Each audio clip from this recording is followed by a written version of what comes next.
E aí galerinha do Papo Jovem TV, tudo bem com vocês? Meu nome é Pedro, estou aqui para mais um vídeo. E antes de mais nada, já ativa as notificações, curta o vídeo, compartilhe com seus amigos e não esqueça de deixar o seu comentário para a honra e glória de Deus. O vídeo de hoje está muito interessante e fala sobre a doutrina de Cristo. Ele me amparou, Ele me abraçou. Uau! Vocês já pararam para refletir e pensar um pouco sobre isso? Cristo, o próprio Deus, como pode Deus morrer? Como pode Deus se tornar homem? São pensamentos e perguntas que ficam passando em nossa mente, não é verdade? Mas sem mais delongas, eu quero ler um versículo bíblico e a gente vai direto para esse assunto. Abra sua Bíblia em Filipenses capítulo 2, no versículo 6. Olha o que Paulo disse. Antes, falando de Cristo, a si mesmo se esvaziou, assumindo a forma de servo, tornando-se em semelhança de homens e reconhecido em figura humana. Aqui mostra uma característica de Cristo, se esvaziar. Ele mesmo sendo Deus, ele veio aqui para nos servir. E essa palavra servir e essa palavra servo, no seu original, é mais caracterizada, é mais usada para um escravo. Olha, então Cristo de fato se humilhou para salvar a você e também a mim. Louvado seja o nosso Deus. Segue junto. Comecei a faculdade de teologia e li tantos livros. Eu aprendi na teologia que Deus é onisciente. Eu nunca entendi isso. Como é que alguém pode saber tudo? Deus pensa, Deus raciocina. Você acha que Deus raciocina? Deus não raciocina, Deus sabe. Ele nem raciocina. Será que existe um espaço que caiba a Deus? Onde ele começa? Onde ele termina? Como é que é o sentimento de Deus? Eu não entendi. Disseram que Deus era onipotente. Continuei sem entender. Disseram que Deus é eterno. Continuei sem entender. Disseram que Deus é uma trindade. Continuei sem entender. Aí disseram que Deus se fez carne e habitou entre nós. Aí eu comecei a entender. A parábola contada por Philip Yancey, que eu gostaria de descrevê-la para vocês. Ela imagina um aquário. Pense um pouco no aquário. Philip Yancey imagina um homem que tem um aquário enorme, e ele cuida daquele aquário, e esse aquário é de água salgada. Você sabe que peixes de água do mar, eles são mais delicados, você tem que ter o pH da água muito bem estabelecido, o nível da água, a salinidade, tudo muito bem definido. Mas Philip Yancey contava que o dono daquele aquário era frustrado, porque todas as vezes que ele chegava perto do aquário para cuidar dos peixes, os peixes fugiam. Ele ia trocar a água, era um desespero, os peixes fugiam. E ele falava do lado de cá, peixes, eu amo vocês, calma, não tenho medo. Mas os peixes fugiam. E aquele homem se viu numa problemática. Como eu posso dizer para os meus peixes o quanto eu os amo? Não tem como. Eles têm medo de mim. Só há uma maneira. Se eu me tornar um peixe. E se eu me tornar um peixe, eu vou estar no meio deles. Eles não vão mais fugir de mim, mas podem também me rejeitar. Isso que a Bíblia fala que aconteceu com Cristo. Ele era um com Deus, em plenitude de Deus, mas ele se fez carne e fez um de nós. Muito bem, deixe-me perguntar só se tem chance de voltar ainda. Então, isso, muito obrigado. O grande problema, antes de falar da revelação, é que nós precisamos de um Deus contraditório. Vocês já notaram isso? Eu vou explicar o que eu quero dizer. Isso aqui vale para quem não é religioso e está me assistindo nessa noite. Você precisa de um Deus contraditório, mesmo você que é ateu. O ateu crê que Deus não existe, mas no coração dele ele gostaria que Deus existisse. Eu não conheço nenhum ateu em sã consciência que não gostaria que a vida eterna fosse uma realidade. Quem quer morrer? Quem não deseja uma felicidade eterna? O ateu, ele não acredita que Deus existe, mas entre não acreditar e não querer, existe uma diferença. Ele gostaria que Deus existisse, mas nós precisamos de um Deus que seja contraditório. Que tipo de Deus eu gostaria que existisse? Você gostaria de um Deus que tem pontos vulneráveis? O que você acha? Você acha que um Deus fraco pode te dar garantia que o mal não se levantará duas vezes no universo? Quero a resposta. O que vocês acham? Mas vamos supor que Deus é 98% potente, mas tem 2% de capacidade de ser destruído. Esse Deus é o suficiente para lhe dar a garantia eterna? O Deus que você quer não pode ter ponto vulnerável. Ele nunca pode duelar com sua vontade. Esse Deus nunca pode sofrer, nunca pode chorar, nunca pode sentir, nunca pode precisar de nada. É esse o Deus que vocês precisam ou não? Sim ou não? Mas, por outro lado, você não precisa de um Deus fraco? Como é que você pode ousar fazer uma oração para um Deus que não muda? Como é que você ousa pedir para ele destruir, para ele evitar destruir alguém que ele já decidiu destruir, se ele não muda? Se Deus é tudo isso, como é que eu oro? Para que orar? Ele já sabe tudo? Você já tentou ser consolado por alguém que nunca sofreu? Já tentou? É uma piada, não é? Alguém que nunca... Quem é a melhor pessoa para consolar você quando você está sofrendo? Alguém que passou por algo semelhante. Você perdeu um ente querido, chega o outro que perdeu, não sei, eu sei o que você está passando. Ele põe a mão no seu ombro e não precisa falar nada. Se eu for uma mãe que o filho morreu num acidente de carro, chega uma outra mãe que perdeu um filho de acidente de carro e coloca a mão no ombro daquela ali, não precisa falar mais nada. Agora, alguém que nunca sofreu. Você já pensou alguém como o filho do Ike Batista, tentando confortar um mendigo porque não tem pão para comer? Eu pergunto a vocês, como um Deus todo-poderoso poderia confortar você? Como é que você pode orar e mudar a mente de um Deus que não muda? Você não precisa de um Deus também frágil? Você não precisa, às vezes, de um Deus que fala assim, filho, eu também estou com medo, mas vamos juntos? Você não precisa de um Deus que você pode dialogar com ele e convencê-lo a mudar de atitude? Precisa ou não precisa? Você não precisa de um Deus humano? Mas estranho, porque eu preciso de um Deus contraditório. Um Deus que ao mesmo tempo não sofre nada e ao mesmo tempo que sofra, que entenda. Eu preciso de um Deus que esteja acima de qualquer sentimento. E ao mesmo tempo um Deus que se emocione ao ouvir uma música dessa. Pergunto a vocês, quando Jesus se tornou homem, como vocês acham que ele se tornou homem? 80%? 50%? 100% homem? Será que Jesus nasceu sabendo que ele era Deus? Quantos tiveram prova essa semana? Difícil? Quantos a prova foi difícil? Deixa eu saber, quantos a prova foi difícil? Ótimo. Se Jesus fizesse a prova que você fez, ele poderia não tirar 10? Ele poderia errar uma questão de matemática ou grego? O que vocês acham? Jesus poderia errar ou não? Será que Jesus também podia ter dor de cabeça? Será que se Jesus cantasse, ele podia semitonar? Será que Jesus passaria para ser cantor da oficina Vocalis? Será que Jesus ganharia 10 no doutorado? Será que Jesus tiraria 10 em tudo? Será que tudo que Jesus fazia ele ia ser nota 10? Será que se ele fosse lutar jiu-jitsu, ele seria o melhor? Se ele fosse jogar bola, seria o melhor? Se ele fosse escrever um livro, ele seria o best-seller? Será que seria assim? Os pedagogos dizem que há inteligências múltiplas, não é isso? Não são as inteligências múltiplas? Alguém que é muito bom, às vezes, para falar, não é tão bom para matemática. Às vezes, uma pessoa que é ótima para fazer conta de matemática, não é tão bom para pintar um quadro. Deixa eu fazer uma pergunta para vocês. O tempo está um pouquinho avançado. Se a gente levar até 9h15, 9h20, tudo bem para o auditório? É porque esse assunto é muito importante. Se eu cortar aqui, fica pela metade. E o principal está por vir. Tudo bem? 9h15, 9h20.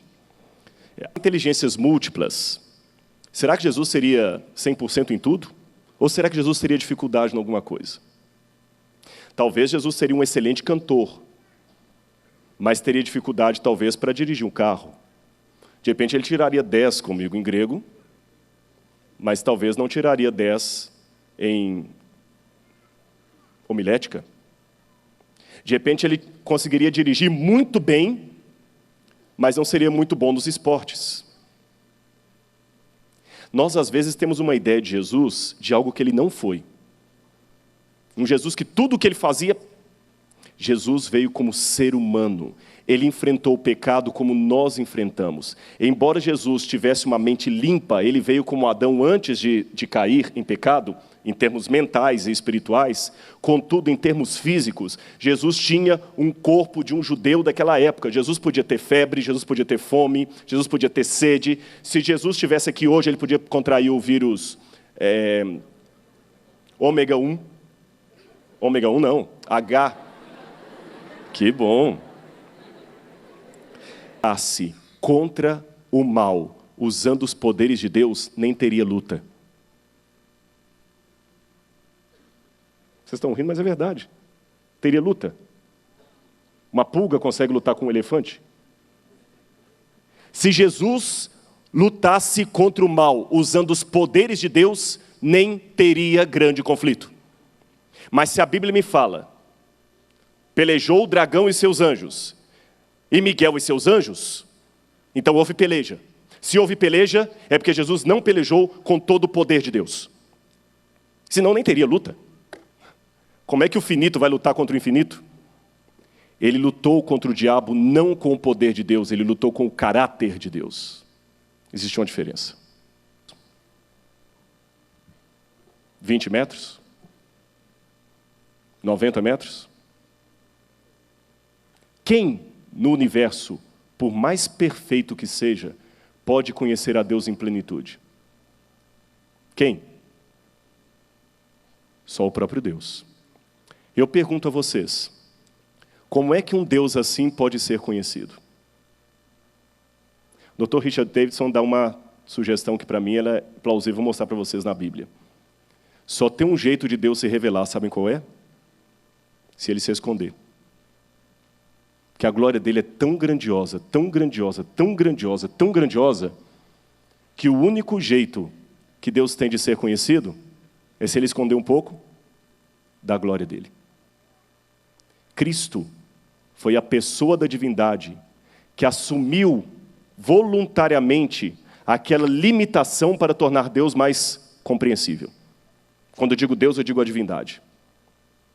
Por isso que Jesus parecia tão pequeno. Por isso que o Pai falava e ele obedecia. Ele assumiu, num tempo, a posição de arquiteto. Há evidências bíblicas disso? Claro. Evangelho de João, capítulo 1, verso 1, já lemos. No princípio era a palavra, e a palavra estava com Deus, e ela era Deus. Lógico, uma palavra mediadora. Outro exemplo, Gênesis capítulo 19, verso 13, fala de Cristo como o anjo do Senhor. Quando Abraão vai sacrificar ao Isaque, olha, Jesus não tinha encarnado ainda, hein? Jesus não tinha encarnado ainda. Quando Abraão vai sacrificar Isaque, quem aparece e segura a mão de Abraão? E a Bíblia chama de quê? Anjo do Senhor. Mas o anjo do Senhor, quando pega a mão de Abraão, fala o quê? Abraão, para, porque agora eu sei que você não me negou o seu filho. Mas ele havia prometido dar o filho para o anjo ou para Deus? Para Deus. Então aquele anjo era um anjo qualquer? Era Deus em forma angélica. Quando Jacó lutou até a madrugada com um estranho que deslocou a perna de Jacó, Jacó lutou com um anjo. Mas a Bíblia fala que Jacó mudou o seu nome para Israel.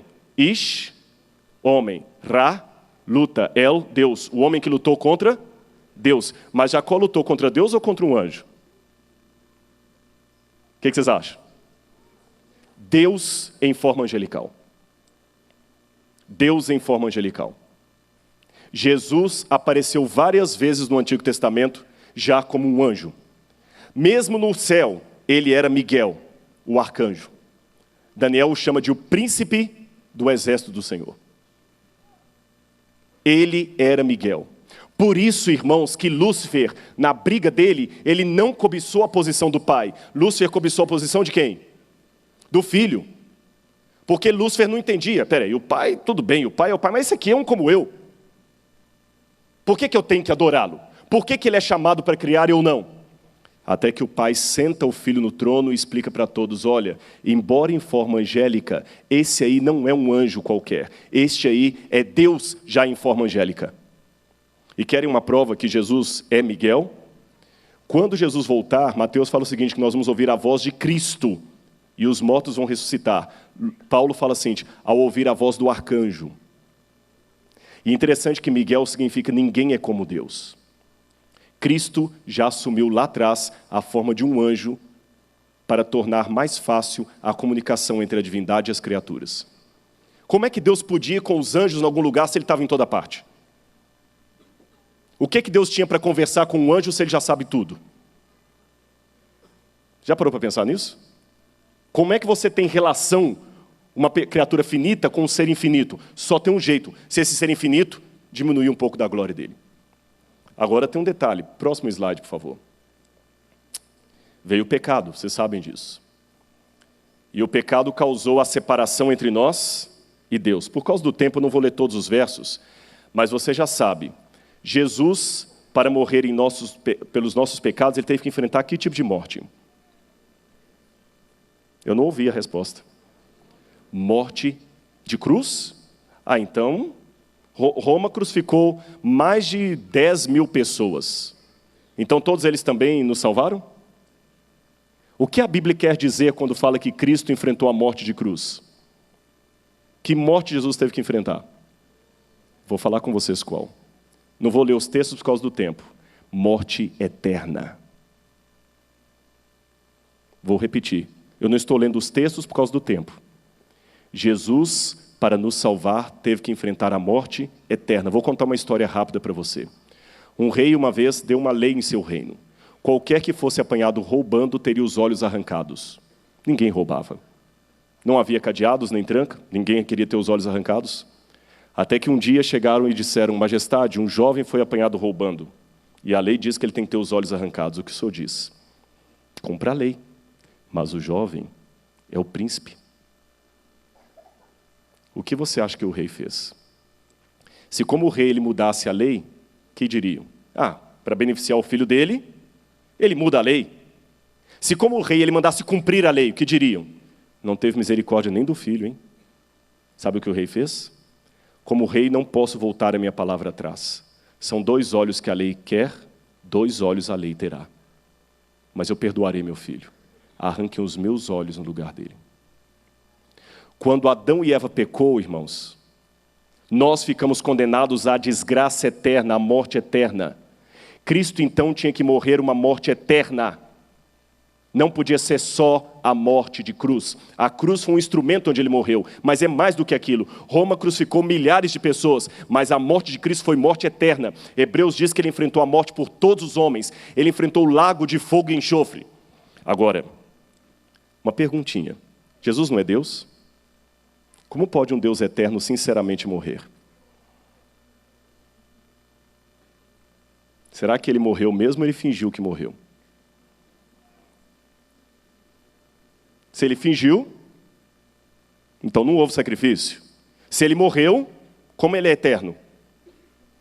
Alguns advogaram para defender isso, que Jesus perdeu a divindade dele, ou que ele perdeu alguns dos atributos dele. Eu não acredito nisso. Não tem como Deus deixar de ser Deus. Coloca uma coisa na sua cabeça. Jesus não perdeu nenhum dos seus atributos. Deus não tem como deixar de ser Deus. Tá bom, se ele não perdeu nenhum atributo, como é que ele morreu e não fingiu que morreu? É simples. Eu tenho um carro em casa. Vamos supor que, por qualquer razão, você não possa andar de carro, mas você quer conversar comigo. Um dia você me vê subindo as alamedas aqui a pé com um aluno. E você pergunta assim: professor, cadê o seu carro? Eu digo: está lá na minha garagem. Mas você está andando a pé? Claro. Por quê? Porque ele precisa que eu ande a pé. Mas você tem o carro, professor, você é obrigado a vir de carro. Espera aí. Se eu sou obrigado a andar de carro porque eu tenho carro, quem é dono de quem? O carro que é meu dono. Se eu sou dono do carro, sou obrigado para usá-lo ou não usá-lo. Se o carro está na garagem, eu deixei de possuir um carro? Eu quero ouvir a resposta. Não. Mas eu estou fingindo que estou andando a pé ou de fato eu estou andando a pé? Estou andando a pé. Jesus não perdeu nenhum dom dele, porque ele não tem como deixar de ser Deus. Mas para que você fosse salvo, ele teve que morrer. Lembra a comparação que eu fiz do rei cego? Sabe uma maneira que um Deus eterno pode ficar cego? Fechando voluntariamente os seus olhos. Se eu fechar os meus olhos, eu perdi minha capacidade de enxergar? Perdi? Mas eu estou ou não estou cego quando eu fecho os olhos? Eu quero terminar o sermão de hoje, ou esse estudo, contando um segredo para você e voltando a ler agora o texto de Filipenses. Olha para mim, nunca mais esqueça disso, você que está estudando aqui. Jesus, quando voltou para o céu, eu precisaria de muito mais tempo para explicar tudo com versículos da Bíblia, mas eu vou resumir para vocês. Jesus continuou preso a um corpo humano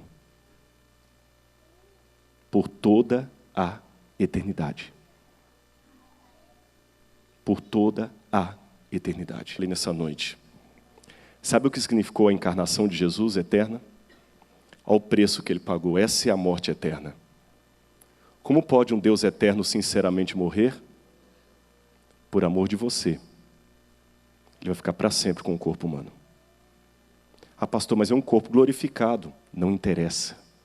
Para a rainha da Inglaterra, a casa mais linda da zona sul do Rio de Janeiro, ainda é um casebre.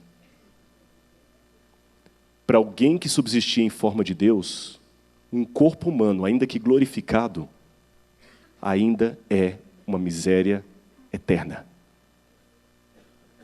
Por isso que o Pai lhe deu um nome que está acima de todo nome, sabe por quê? Antes da encarnação e antes da cruz, Jesus era Deus por natureza. Hoje, Jesus é Deus por natureza e por mérito, por honra. Ele merece ser Deus. Por isso que ele ganha o título de Deus, mesmo já sendo Deus. Porque ele é Deus por natureza e Deus por caráter. Ele provou que ele não somente tem o poder de Deus, mas ele tem o caráter de Deus, ele merece ser Deus. Ele não lutou com o diabo usando os poderes de Deus, ele lutou usando o seu caráter. Por isso que o resumo de tudo que eu falei é isso. Jesus era Deus, é Deus, será Deus, mas ele também merece Deus, ser Deus. Jesus é aquele que é tanto Deus, que mesmo não tendo o poder de Deus, continuou agindo como se fosse Deus. Porque ele não tem só o poder e a natureza de Deus, ele tem o caráter de Deus. Porque Lúcifer, sendo criatura, queria ser poderoso como Deus. E Cristo, sendo Deus, não se importou em passar por toda a eternidade vestido de criatura. Por isso que ele tem um título, um nome acima de todo nome. Ele mereceu. E aquela cicatriz que você tem que te incomoda, aquilo ali vai passar na ressurreição. Mas as marcas dele vão ficar para sempre.